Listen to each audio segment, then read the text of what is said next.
राजधानी जिस पर दुनिया की नजरें लगी हुई थी कि आखिर रूस के राष्ट्रपति व्लादिमीर पुतिन मॉस्को से क्या कहते हैं, उनका बयान 7 अक्टूबर को हुए हमास के हमले के बाद अब सामने आया है।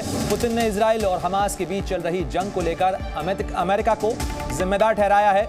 रूसी राष्ट्रपति व्लादिमीर पुतिन ने इजराइल हमास युद्ध पर पहली बार अपनी प्रतिक्रिया दी है और उन्होंने कहा है कि युद्ध अमेरिकी विदेश नीति की असफलता का परिणाम है। तो देखिए, रूस के राष्ट्रपति व्लादिमीर पुतिन ने ठीकरा फोड़ा है अमेरिका की विदेश नीति की नाकामी पर और उन्होंने कहा है कि इजराइल और हमास के बीच जो जंग चल रही है उसके पीछे अमेरिका की विदेश नीति की नाकामी है।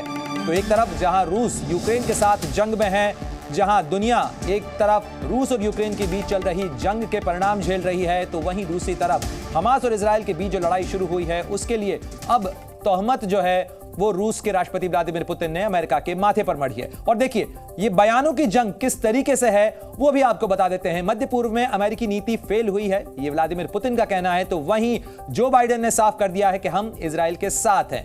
पुतिन ने कहा कि अमेरिका एकाधिकार जमाने की कोशिश कर रहा है, यानी जो यूनाइटेड स्टेट्स की हेजेमनी है वो इसके लिए जिम्मेदार है। तो वहीं राष्ट्रपति जो बाइडेन ने कहा कि इजराइल के अंदर जो कुछ हुआ वो नरसंहार जैसा है। साथ ही बाइडेन ने कहा कि इजराइल को जवाबी कार्रवाई का पूरा अधिकार है।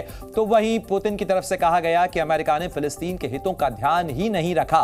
तो देखिए किस तरीके से एक दूसरे पर आरोप मढ़े जा रहे हैं। हालांकि जो बाइडेन के बयानों को अगर आप देखें तो उन्होंने रूस को लेकर कुछ नहीं कहा, लेकिन पुतिन ने सीधे सीधे इसके लिए अमेरिकी राष्ट्रपति और अमेरिका की नीतियों को जिम्मेदार ठहराया है।